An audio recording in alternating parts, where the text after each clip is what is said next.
I start with that because it's the first thing they try to take. The morning everything changed, the ocean outside my apartment window was motionless. Not calm, motionless. No ripples, no sound, no birds.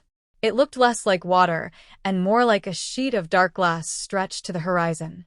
I remember thinking it felt staged, like a background waiting for something to happen. That's when I noticed the envelope. It sat on my table as if it had always been there, placed with careful precision. My name was written in perfect handwriting, each letter balanced, deliberate. I don't remember opening my door. I don't remember anyone knocking. When I picked it up, the paper felt colder than it should have, like it had been kept somewhere without sunlight for a very long time. Inside was a letter thanking me for my discretion. That word caught my attention immediately. Discretion about what? It confirmed my attendance at a private retreat and included coordinates instead of an address. No phone number. No company name. Just a departure time written in bold ink that seemed slightly darker than the rest. At the bottom, one line lingered longer than the others. Absence is sometimes the highest form of trust. I told myself it was a mistake. A prank. Something sent to the wrong person. But when I tried to throw it away, my hand hesitated. I folded the letter instead. Put it back into the envelope. I don't remember deciding to go. I only remember packing. The boat arrived without sound. I noticed it only because it was suddenly there, rocking gently against the dock as if it had been waiting longer than I had. The man steering it didn't look at me when I stepped aboard. His face was expressionless, his eyes fixed on the horizon. As the shoreline disappeared, my phone went dead. Not off, dead. My watch stopped ticking the second. Hand frozen mid-motion, like it had been caught trying to escape the moment. I tried to ask where we were going. The man spoke before I could. Everything's set on the island, he murmured. Remains on the island. The fog thickened, swallowing the sea, the sky, the sense of direction. When the island finally appeared, it didn't emerge so much as reveal itself, as though it had always been there and simply decided I was ready to see it. White buildings stood among dense green trees, untouched, perfect, and wrong. No birds. No insects. No waves touching the shore. The silence pressed against my ears until my own breathing felt intrusive. The moment my feet touched the dock, something shifted inside my head. A pressure. Gentle. Curious. Like fingers testing the edges of my thoughts. The others were already there. Smiling. Waiting. They greeted me by name. One of them asked if I still woke up in the middle of the night counting seconds to calm myself. I hadn't told anyone that. Ever. The island guided us without directions. Doors opened before we reached them. Hallways subtly changed when we weren't looking. My room was spotless, identical to the others, and completely soundproof. I learned that the first night when I pressed my ear to the wall and heard absolutely nothing. Not even my own heartbeat. Sleep felt monitored. I woke suddenly, certain someone was standing over me. I could feel the presence, heavy, patient. I kept my eyes closed, afraid that opening them would make it real. When I finally sat up, the room was empty, but the bed beside mine was disturbed. At breakfast, one chair was empty. A plate sat there anyway, food still warm, steam rising slowly as if it had just been served for someone who would never arrive. No one mentioned it. Conversation flowed around the absence, like it didn't exist. When I finally asked, silence fell, not fully, just enough to be noticed. He progressed, someone said softly. That night, the crying began. It was faint at first, barely more than a whisper, as if the sound itself was afraid. It drifted through the corridors, slipping under doors, calling to something deep inside me. I followed it against every instinct I had.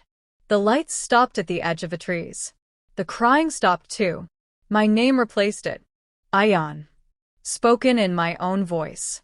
I turned to run, but the path behind me had changed. Turns appeared where none had existed before. Doors opened into rooms I didn't recognize. When I finally reached my room, the door was already open. A new door stood at the far wall. It hadn't been there before. Below the island, everything became clear. Screens covered the walls, showing every corner of the compound, every guest, every moment, including moments I didn't remember living. Files filled cabinets, labeled with dates instead of names. Some dates hadn't happened yet. At the center of the room sat someone facing away from me, watching everything. "You arrived right on time," they said. They turned slowly. Their face was painfully ordinary. "This place," they explained calmly, "is not a prison. It's a filter. People come here because they believe they're important. We show them how easily importance can be removed." One screen showed my arrival. Another showed my empty chair at breakfast. Beneath it, my name was already fading. "You'll leave," they said. "Most do. But you won't leave complete." When I finally returned home, my apartment felt wrong. Photos were gone. Records erased. People I called insisted they'd never met me. My name returned no results online. Sometimes I wake up in the dark, feeling pressure inside my thoughts, like something checking how much of me remains. And somewhere beyond the silent sea, an island waits patiently, preparing another invitation. The weeks after my return didn't move forward the way time is supposed to. They folded in on themselves, repeating in subtle ways that only became obvious when I tried to hold on to details. Streetlights flickered in the same rhythm every night. The same stranger passed me on the stairs of my building every morning, always nodding, never speaking, never changing clothes. When I asked the landlord about him, she stared at me blankly and asked who I was talking about. My name didn't feel stable anymore. When I said Ayaan out loud, it sounded borrowed, like I was testing a word that belonged to someone else. Sometimes, when I introduced myself, people frowned slightly, as if the sound didn't quite match the face in front of them. I tried to document everything. I wrote notes, filled pages with observations, dates, sensations. But when I returned to them later, entire paragraphs were missing.